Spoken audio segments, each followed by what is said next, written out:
بالظالمين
أجمعين اللهم صل وسلم وبارك عليه وعلى آله سيدنا بين الشفيع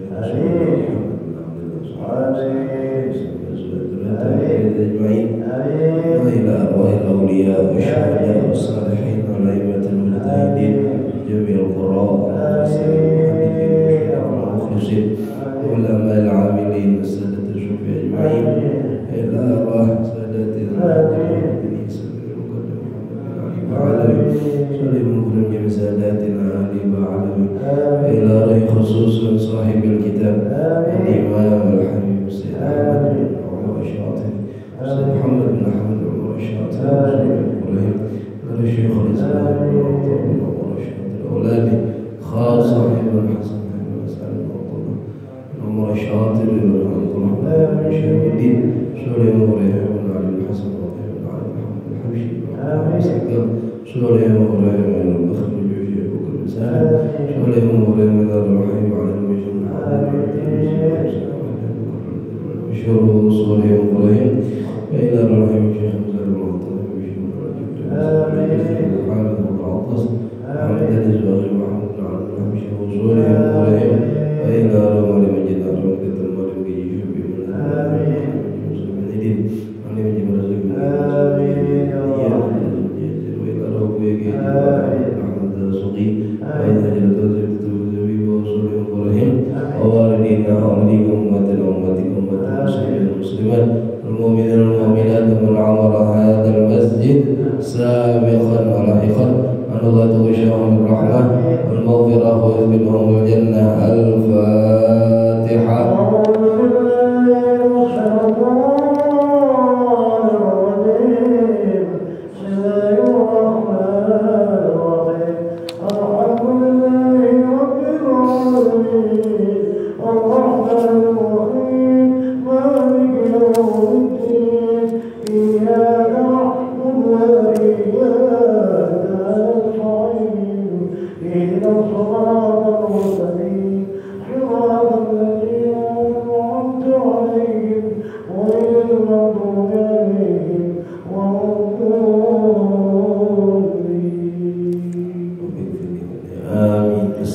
Assalamualaikum warahmatullahi wabarakatuh.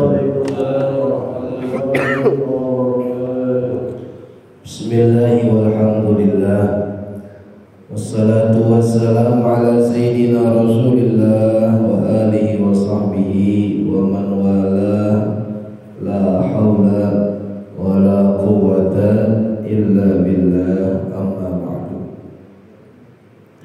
Qala al-musannifu rahimahullah وأدام النفع به بعلومه في الدارين آمين. إلى أن قال ومن شروط وجوب الصلاة والبلوغ والعقل والنقاء عن الحيض والنفاس وبلوغ الدعوة وسلامة الحواس والله أعلم. معاشر الحاضرين وبابا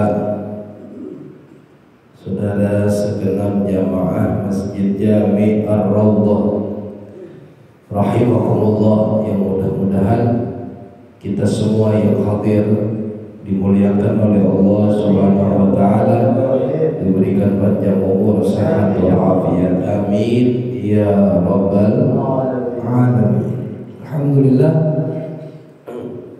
kembali kita dapat berkumpul di waktu yang penuh berkah ini, waktu subuh menjelang syuruk atau menjelang isyraq, di hari yang mulia ini, di masjid yang kita cintai ini, pada Sabtu keempat di pekan keempat, kita berkumpul duduk bersama untuk melanjutkan kajian rutin setiap Sabtu subuh kedua dan Sabtu subuh keempat di dalam pembahasan kitab Al-Yaqutun Nafis fi Madhab Ibn Idris, karangan Al-Imam Al-Syekh As-Sayyid Ahmad bin Umar Asy-Syatiri rahimahullahu ta'ala. Mudah-mudahan sekalian, ilmu yang kita dapatkan pada pagi hari yang mulia ini menjadi ilmu yang bermanfaat dan membawakan kemanfaatan pada diri kita di dunia wal akhirah. Amin ya rabbal alamin. Hadirin jamaah rahimahullah, pada bulan lalu di pertemuan sebelumnya pada pelajaran terakhir telah dibahas mengenai syarat wajib sholat, yaitu ada 6 syarat. Ada 6 syarat. Bisa disebut syarat wajib sholat, bisa juga disebut syarat sahnya sholat. Kalau 6 syarat ini terpenuhi, maka wajib kita sholat, sah kita sholat. Tapi kalau 6 syarat ini tidak terpenuhi, tidak wajib kita sholat atau tidak sah kita melaksanakan sholat. Pada pertemuan sebelumnya di bulan lalu telah dibahas syarat yang pertama, yaitu beragama Islam. Yang panjang lebar kita jelaskan mengenai syarat yang pertama, yaitu beragama Islam. Sebagaimana Allah Subhanahu wa taala berfirman, Al-yawma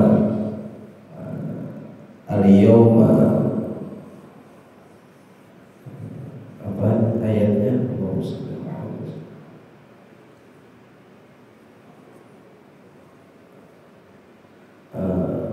Raditu wa atmamtu 'alaikum ni'mati wa al-yawma akmaltu lakum dinakum wa atmamtu 'alaikum ni'mati wa raditu lakumul Islam dinan. Kata Allah pada hari ini, wahai Nabi Muhammad, aku sempurnakan bagimu agama Islam, dan aku sempurnakan nikmat kepada kalian, wa raditu lakumul Islam dinan, dan aku ridha agama Islam menjadi agama kalian. Sehingga kita berikrar sebagaimana ikrar yang disampaikan oleh para nabi dan rasul terdahulu dan diajarkan oleh Nabi kita Muhammad SAW, raditu billahi rabba wa bil islami dina wa bi Muhammadin sallallahu alaihi wasallam nabiyyan wa rasulah. Ya Allah, saya ridha Engkau menjadi Tuhan yang saya sembah. Ya Allah, saya ridha Nabi Muhammad menjadi Nabi dan Rasul yang saya ikuti. Dan saya ridha agama Islam menjadi agama yang saya peluk, agama yang saya taati.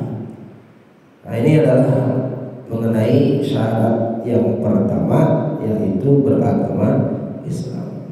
Fala tajib wa la tasih 'alal kafir, maka enggak sah dan tidak wajib kepada orang kafir atau orang non muslim.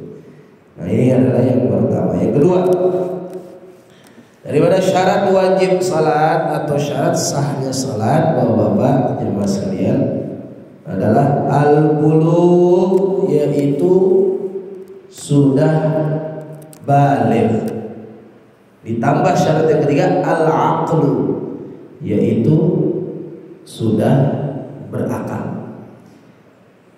Maka satu paket ini, kedua syarat ini yang disebut sebagai syaratut taklif, syarat taklif, atau disebut orangnya sebagai mukallaf.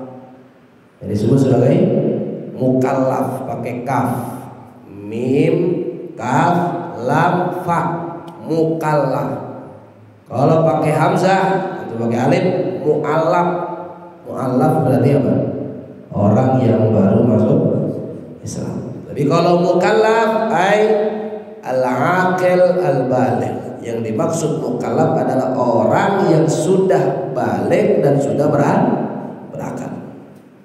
Dan sudah berakal. Maka yang kedua, orang yang sudah balik bisa dilihat dari 3 tanda.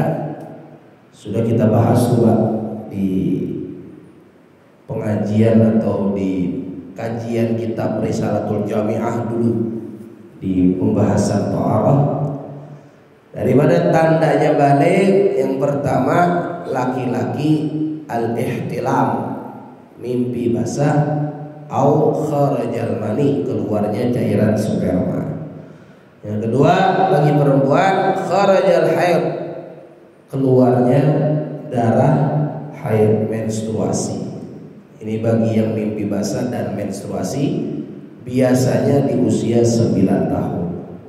Kalau yang ketiga, kalau anak laki-laki enggak mimpi basah, anak perempuan enggak keluar menstruasi, maka balighnya bitamami 15 sana, dengan sempurnanya usianya 15 tahun.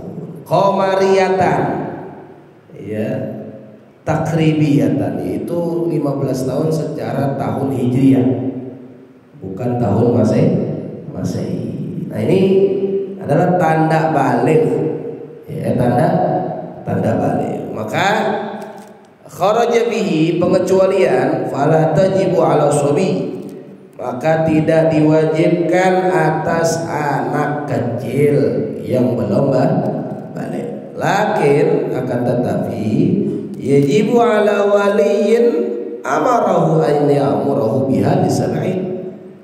Bagi seorang wali maksudnya adalah orang tua, bapak, engkong, kalau kagak ada mama, encing.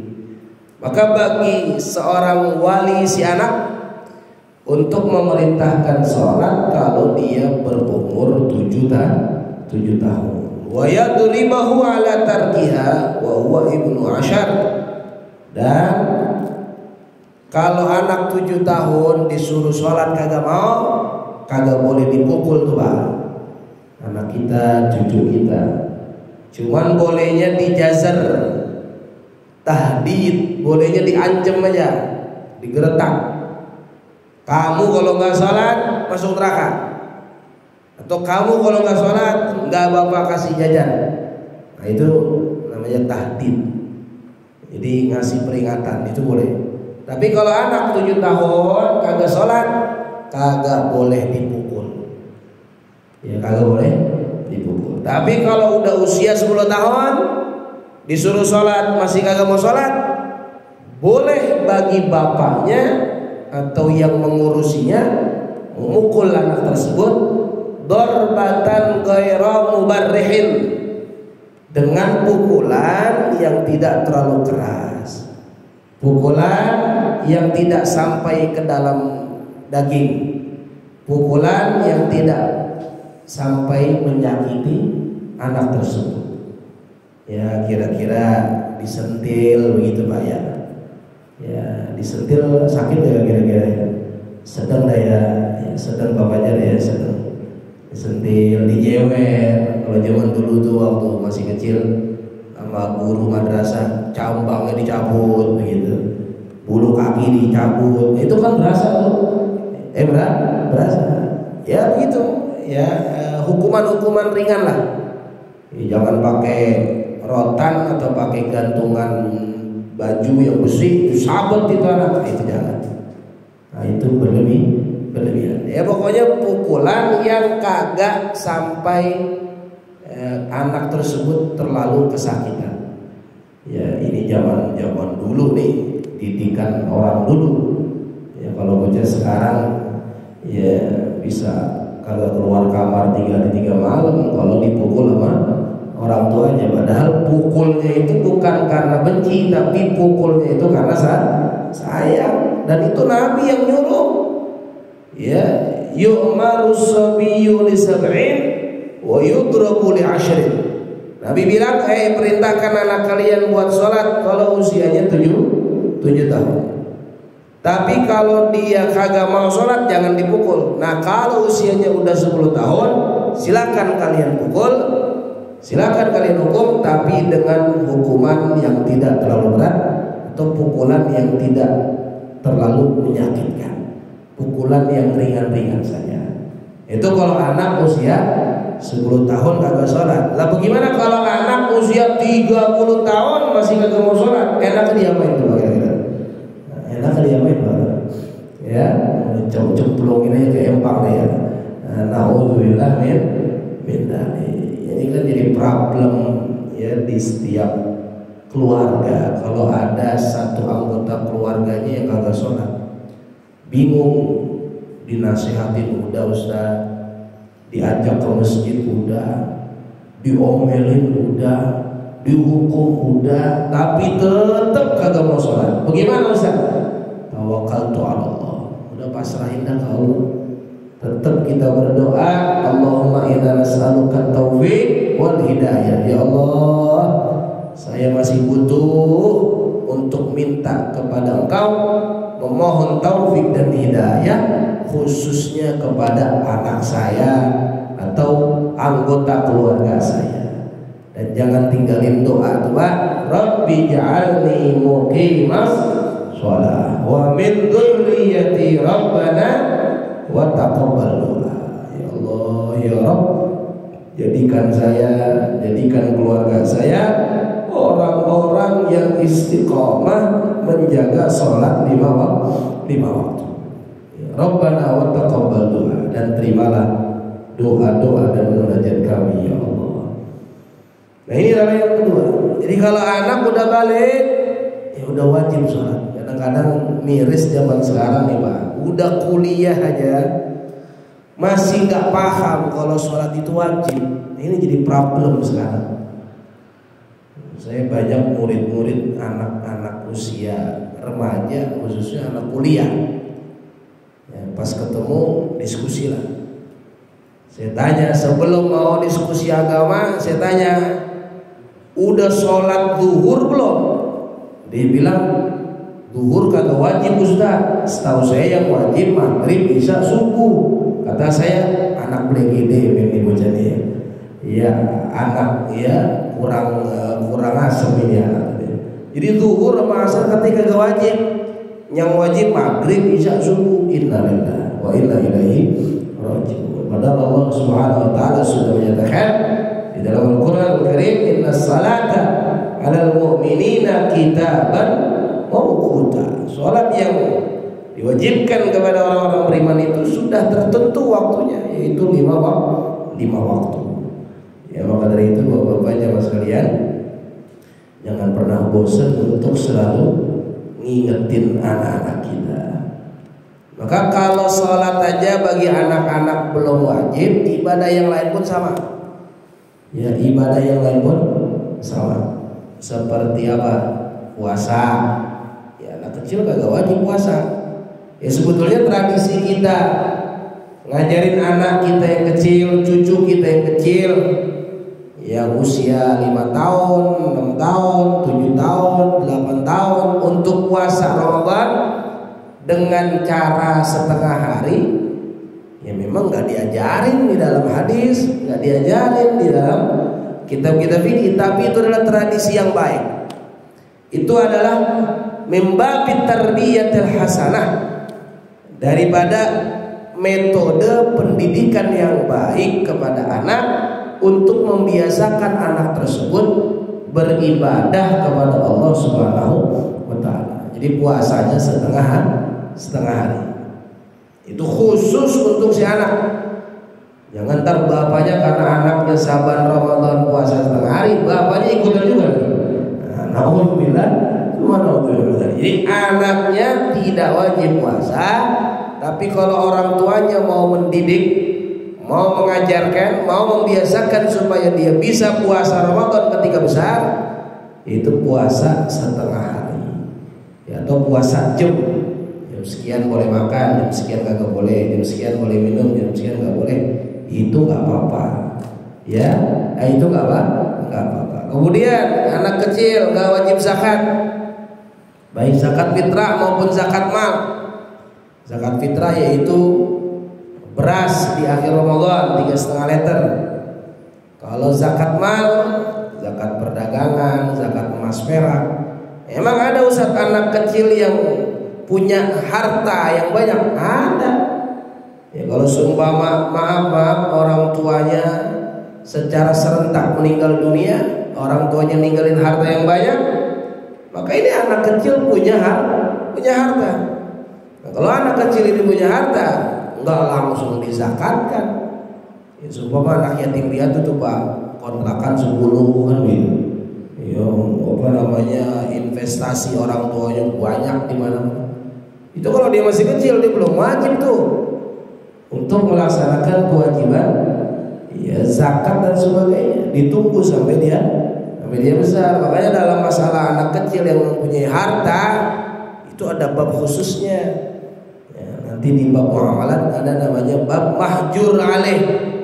Mahjur alaih adalah orang-orang yang tidak boleh kita melakukan transaksi dengannya atau dia melakukan transaksi dengan kita.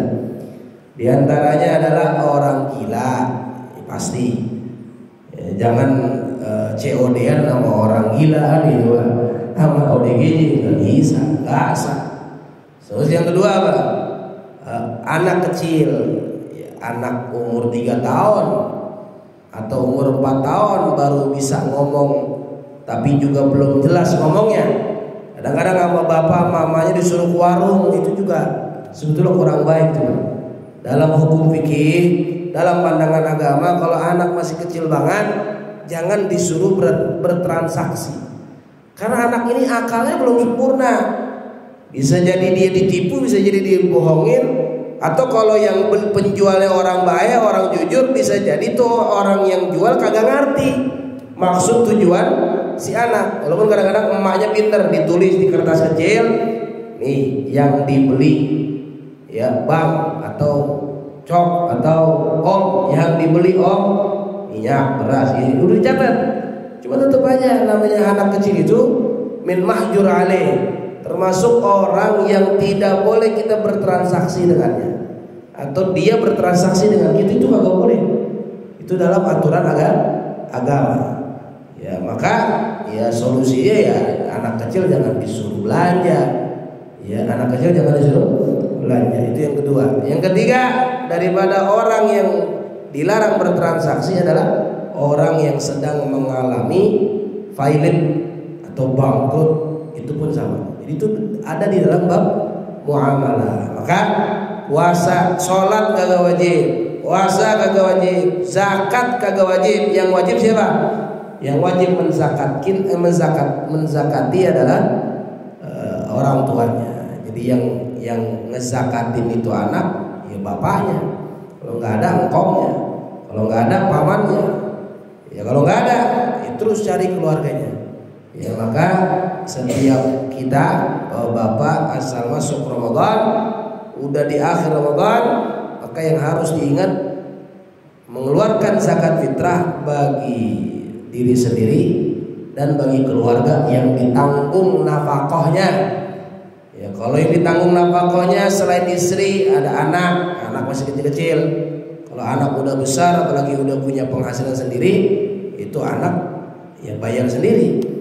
Atau orang tua yang sudah uzur, orang tua lansia, ya udah tinggalnya di rumah anak, ya berarti orang tuanya dalam tanggungan nafkahnya.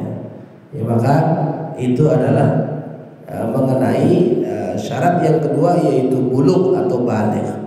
Ya kalau belum baligh maka tidak wajib. Ya tapi tadi disunahkan untuk memerintahkannya pada usia 7 tahun. Kalau dia ninggalin kagak boleh dihukum. Tapi kalau usia 10 tahun ninggalin maka boleh dihukum. Ya. Kemudian yang ketiga, al-aqlu, berakal. Maka kharaja bihi, pengecualian fala tajibu 'alal majnun walal mughma 'alaih wala sakran, maka kagak wajib sholat kepada orang gila dan jenis-jenisnya. Ya, orang gila dan kawan-kawannya. Ya, pokoknya apa aja dah yang jenisnya menghilangkan akal itu enggak wajib. Kemudian mughma 'alaih, pingsan. Kemudian sakran, mabuk. Ya, minuman keras. Ya, maka nggak boleh, ya, atau nggak sah melaksanakan sholat.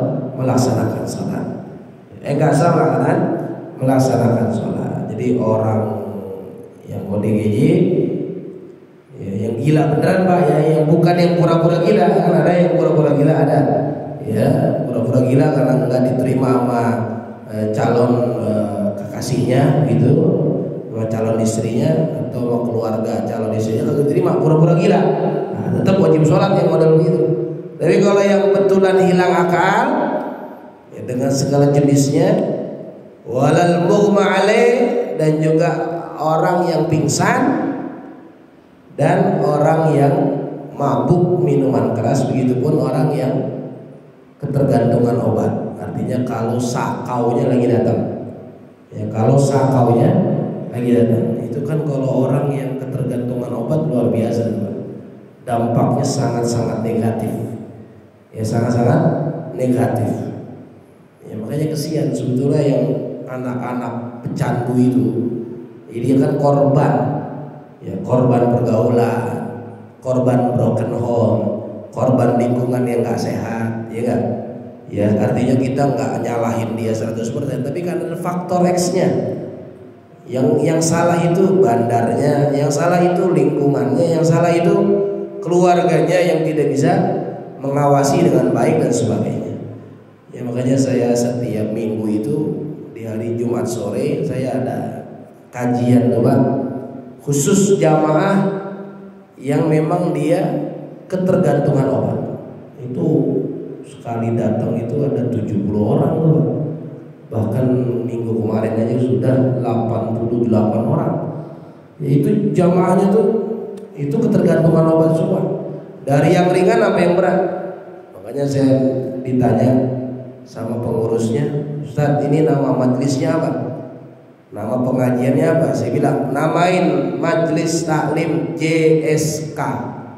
Ya, JS Jamaah Sakau, kata saya bilang. Nah, jadi jamaah sakau itu benar. Saya nggak ngarang-ngarang. Ya, udah 3 tahun ya menjalin kerjasama, ngasih motivasi lah, ngasih arahan, bimbingan sedikit-sedikit mengenai agama kepada anak-anak atau kepada orang-orang yang ketergantungan obat. Kesian Pak, kalau ngelihat langsung itu kesian. Ya, kalau ngelihat di berita kita kesal, kita marah. Wah, ini yang merusak, ini anak bangsa, ini yang merusak negara ini. Ya, tapi sebetulnya mereka adalah korban. Ya, yang rusak itu adalah yang bandarnya atau ya sampai master bandarnya. Ya, naudzubillah, tsumma naudzubillah min dzalik. Maka dari itu kalau dia itu hilang akal, kagak wajib sholat.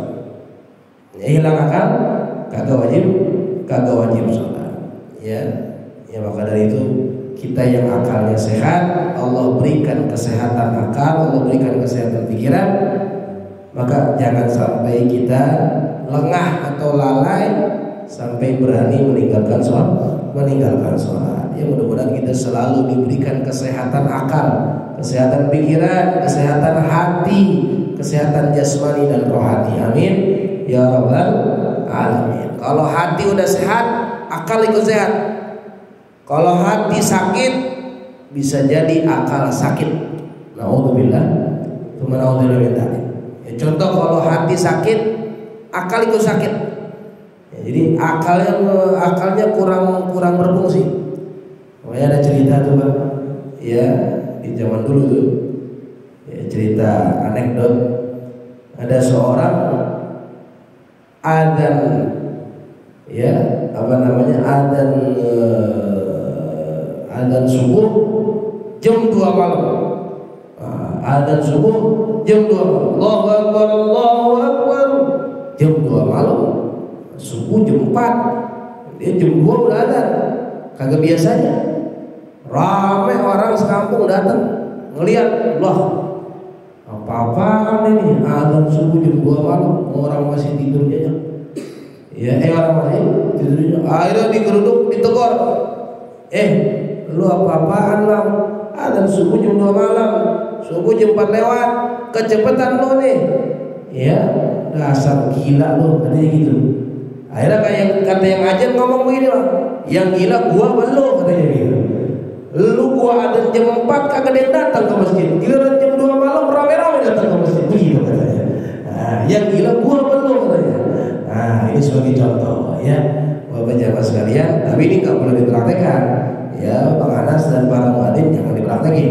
Ntar jadi masalah di masjid. Jadi jamaah sekalian, masya Allah tabarakallah. Jadi ini adalah yang kedua, akal yang sehat. Makanya ya ada peribahasa mana tuh Spanyol gitu, di dalam jiwa yang sehat ya ada di dalam tubuh yang sehat ada jiwa yang sehat, ada akal yang sehat. Yang keempat, daripada syarat wajib salat adalah an-naqa anil haid wal nifas, suci dari haid dan nifas, suci dari haid dan nifas. Maka perempuan yang sedang mengalami menstruasi atau keluarnya darah nifas setelah melahirkan, fala tajibu alaiha, maka nggak wajib bagi mereka.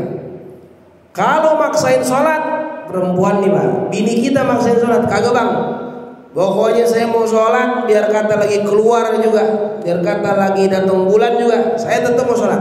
Haram, dosa. Bayangin tuh, ibadah sholat bisa jadi dosa. Contohnya apa? Perempuan yang sedang keluar darah haid atau darah nifas, wala tanakid, kata ulama, dan kagak sah sholatnya.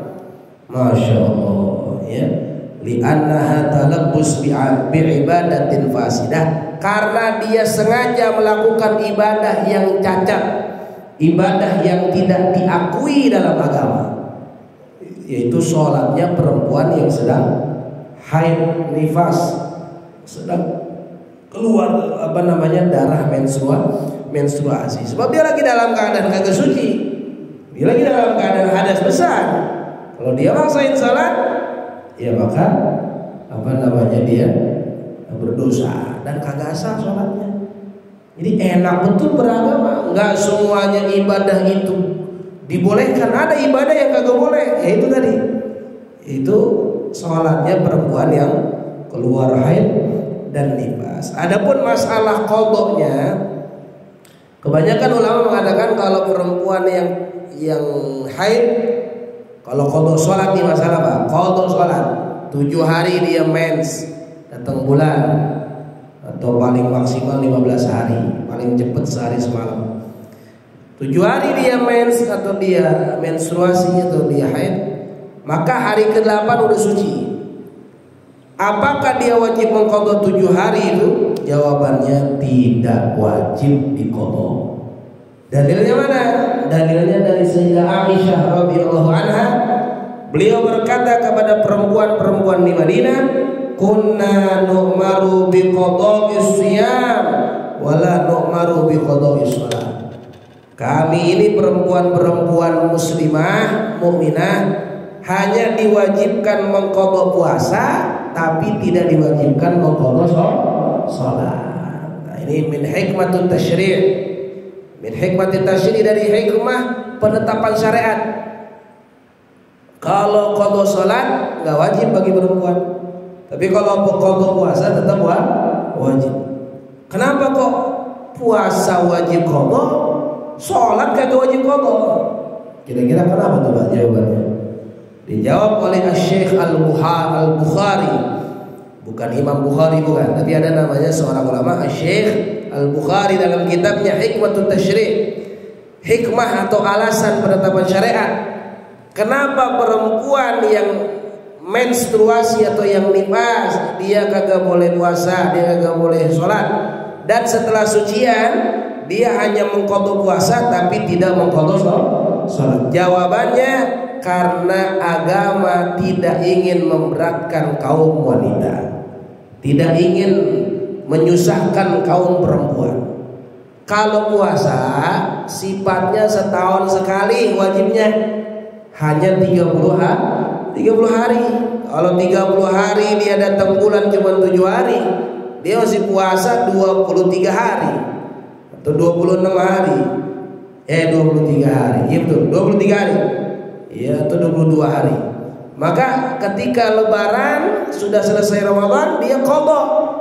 Ya qadhanya timbang 7 hari, insya Allah mampu, insya Allah kuat.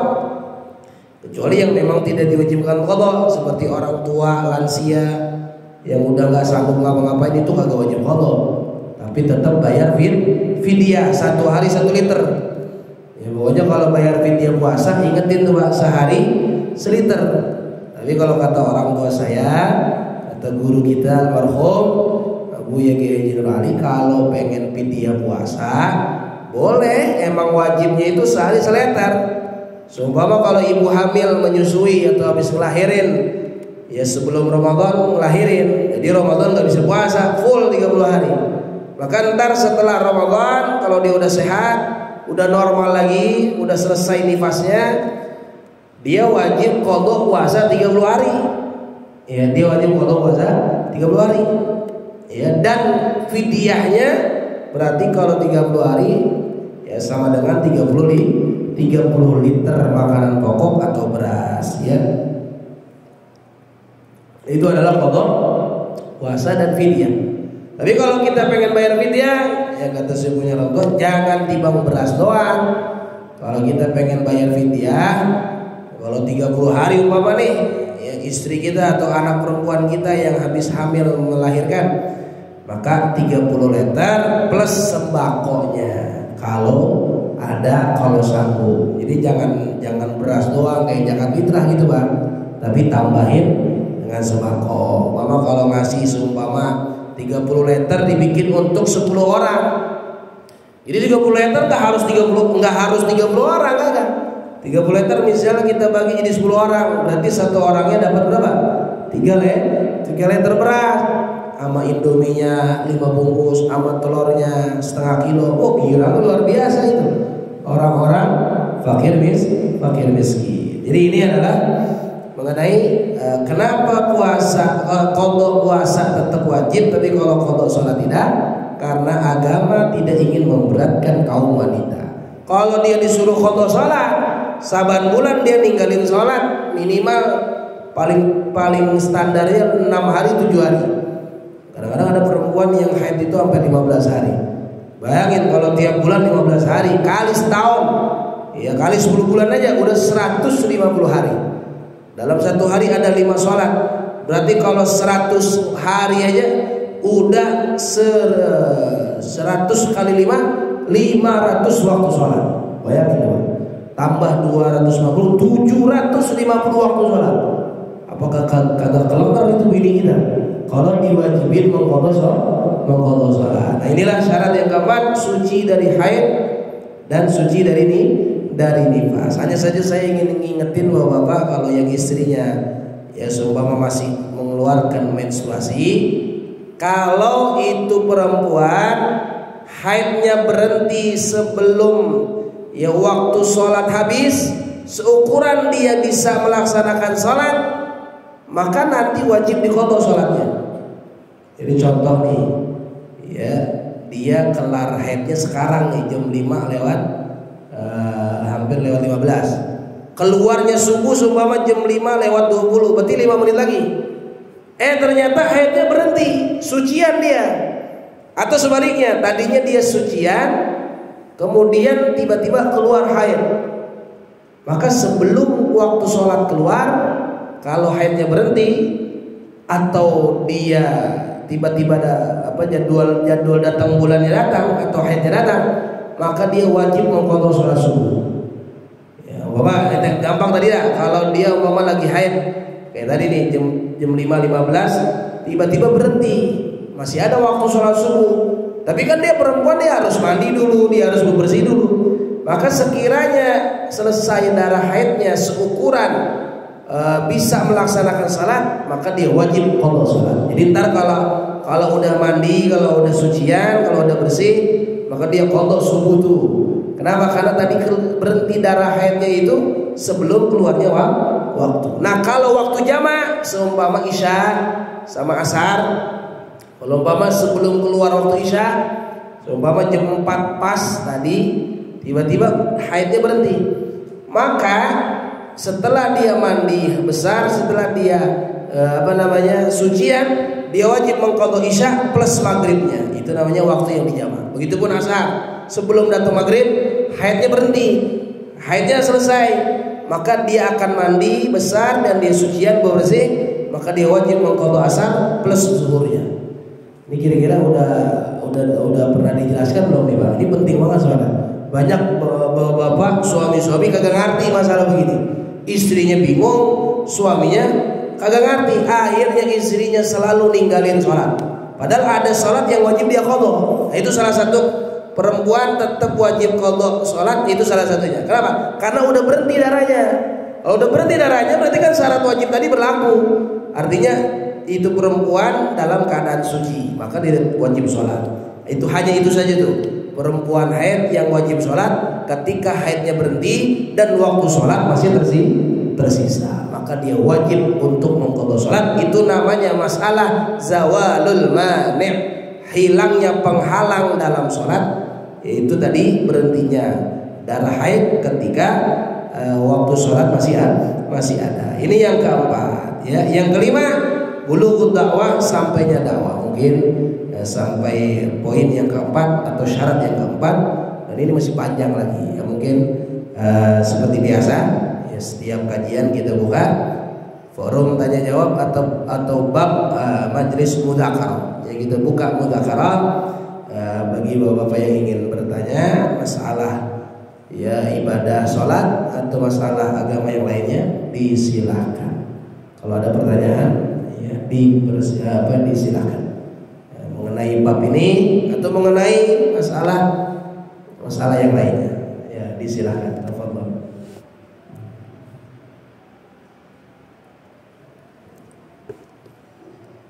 Nggak ada Pak?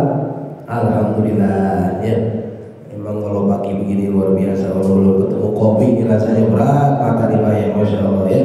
Tapi pahalanya besar ya. Pengajian paling gede pahalanya ada pengajian waktu subuh. Mudah-mudahan Allah lipat gandakan pahala kita pada hari yang mulia ini, di waktu yang penuh berkah ini. Amin ya rabbal alamin. Masih sisa 2 syarat lagi, insya Allah kita bahas pada perjumpaan atau pertemuan di Sabtu kedua di bulan depan, karena masih panjang pembahasannya ya. Walaupun ini syarat wajib sholat kelihatannya biasa-biasa saja, tapi pembahasannya sangat banyak. Makasih kita ulang, syarat wajib sholat Islam, kemudian balik, berakal, suci dari haid dan nifas, kemudian sampainya dakwah atau ajakan beragama, dan yang keenam sehatnya jasmani atau sehatnya indra, panca indra, pendengaran, penglihatan, penciuman dan sebagainya. Itu nanti kita bahas pada pertemuan berikutnya. Mudah-mudahan bermanfaat dan kita semua yang dijadikan min ahlul khair wal barakah, orang-orang yang selalu mendapatkan kebaikan dan keberkahan dari Allah Subhanahu wa taala. Dan mudah-mudahan di antara bapak-bapak jamaah sekalian atau keluarganya di rumah ada yang sakit, mudah-mudahan Allah angkat segala penyakitnya, Allah berikan kesembuhan yang sempurna. Di antara kita ada yang kurang sehat, mudah-mudahan Allah berikan sehat walafiat, rezekinya dilancarkan oleh Allah Subhanahu wa taala, hidupnya diberkahi Allah Subhanahu wa taala. Al-Fatihah.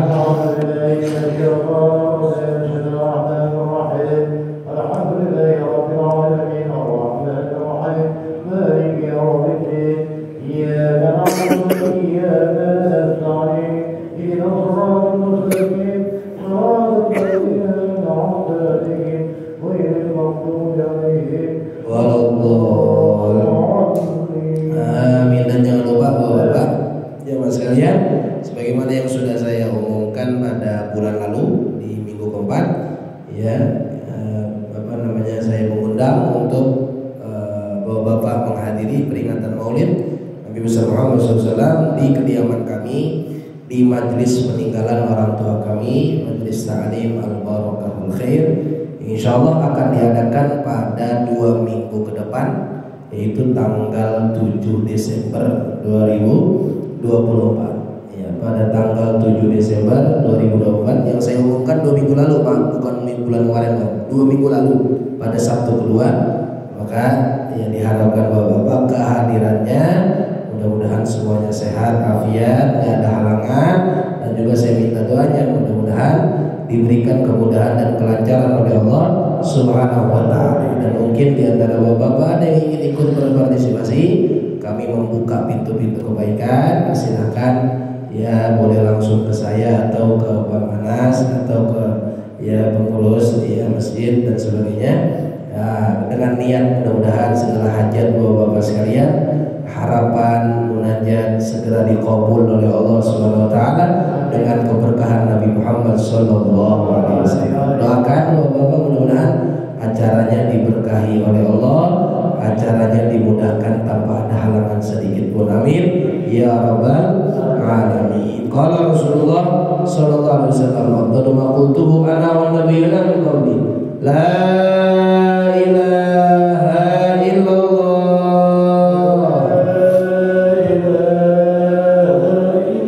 la ilaha illallah,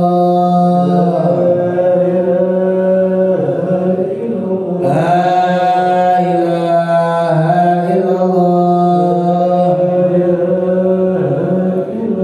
Muhammadun Rasulullah sallallahu alaihi wasallam, wa ta'ala alaihi wa alihi namut wa bi anwa'u insyaallah ta'ala min al-aminin min al-aminin rahmatika ya arhamar rahimin. Allahumma hdina min 'indik wa afid 'alaina min fadlik wa anshur 'alaina min rahmatik wa anzil 'alaina min barakatik wa albisna libas 'afwik wa afiyataka fid dini wad dunya wal akhirah. Rabbi zidna 'ilman warzuqna fahma, Rabbi yassir wa tu'assir, Rabbi tammim bi khair, walhamdulillahi rabbil alamin. Subhanakallahumma bihamdika asyhadu an la ilaha illa anta astaghfiruka wa atubu ilaik. Kurang lebihnya mohon maaf. Assalamualaikum